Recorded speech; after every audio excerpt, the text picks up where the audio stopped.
I never thought I'd become one of those people, the ones who sit in silence, replaying every moment of a relationship, desperately trying to piece together where things went wrong.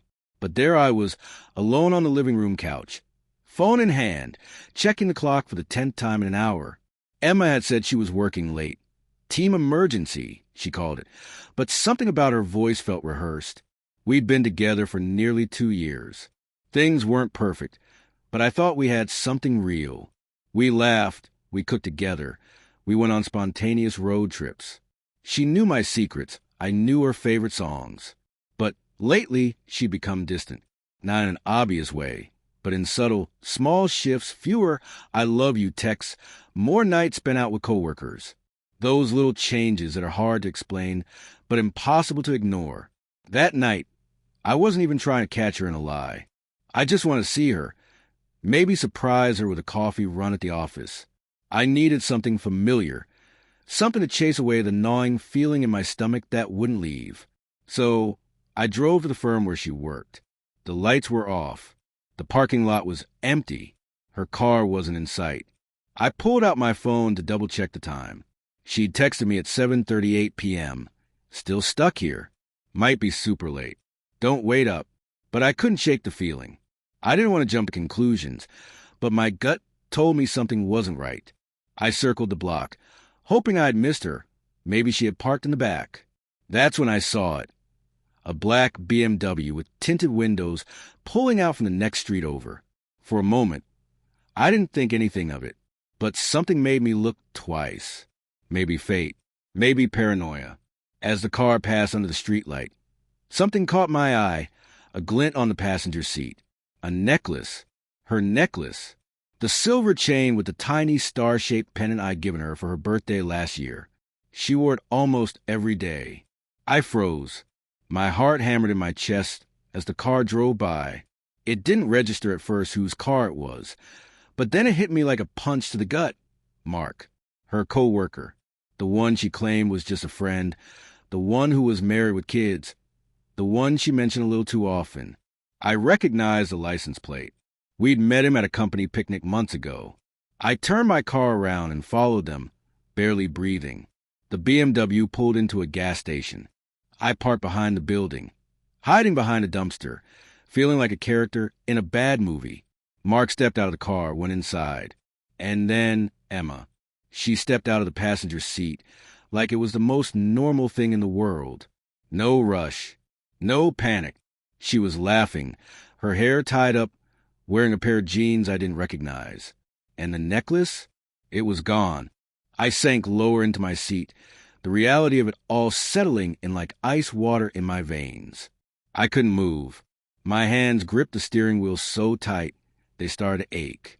I watched from behind the dumpster as Emma leaned casually on the hood of Mark's car, scrolling on her phone. She didn't look guilty. She didn't look nervous. She looked comfortable, familiar, like she belonged there. Mark returned with 2 iced coffees in hand. He handed one to her, and they clinked their cups together, like it was a ritual they'd done 100 times.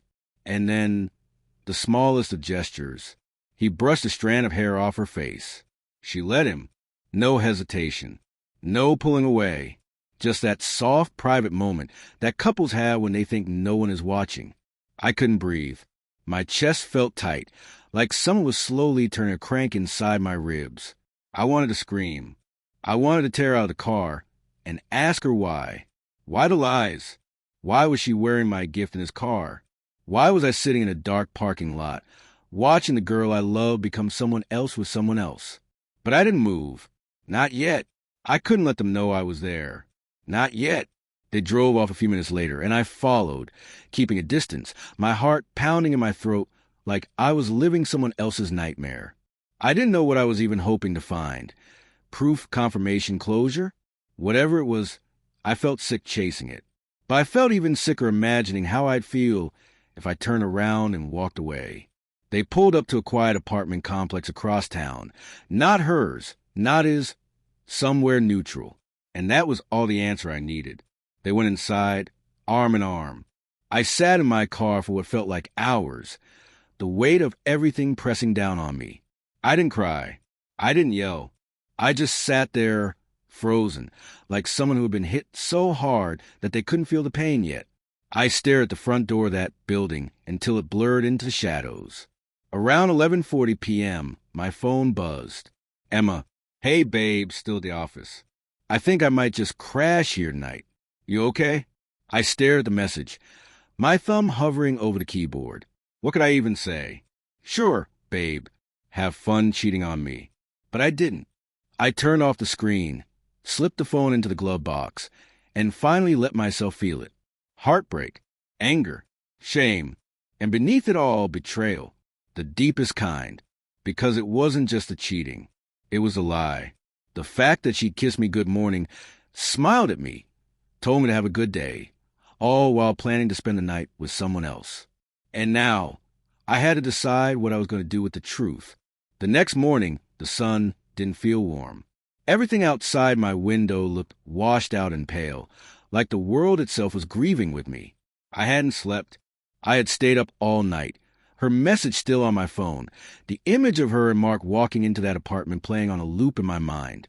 Around 9 a.m., I heard the front door click open, followed by soft footsteps and the familiar rattle keys being placed in the bowl by the entrance. I didn't even look up when she walked into the living room. I could feel the change in the air, though it was colder. Hey, she said softly. I didn't want to wake you up last night. We were working late, and I just crashed on the couch in the break room. I turned slowly to face her. She was wearing the hoodie I'd given her on our second anniversary. Her hair was tied up, no makeup. She looked like the girl I loved. But now, all I could see was a lie that stretched thin across her lips. I stood up without saying a word. Her eyes flicked my hands as I held out the necklace I had seen in Mark's car. For a moment, she froze. Then she laughed nervously. Where'd you find that? In Mark's passenger seat, I said quietly. Silence, the kind that drowns everything else in the room. She tried to brush past me toward the kitchen. I must have dropped it there when he gave me a ride the other day, she said quickly. You're being dramatic. I didn't move. I saw you, Emma. What? She asked, her voice shaking. I followed you last night. I said, my voice steady, even as my hands trembled. I saw you meet him. I saw you go into that apartment together. I know you didn't sleep at the office. Her mouth opened and closed, then opened again, but nothing came out. Just a small gasp, like someone losing control of a car. They thought they were still driving. I took a deep breath, steadying myself. All I needed was one reason to believe you, and you gave me 20 to walk away. She stepped forward, desperation in her eyes. Please, just let me explain. It wasn't serious. It was a mistake. I didn't want to hurt you. You didn't want to hurt me? I laughed, a sharp, bitter sound that surprised even me. You just didn't want to find out. Tears welled up in her eyes. She reached for me, but I stepped back, holding my ground.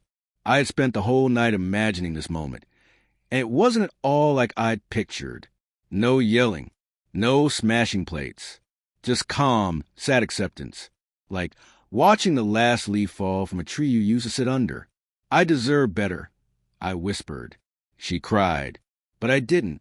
I walked away that day with a small duffel bag and the necklace in my pocket.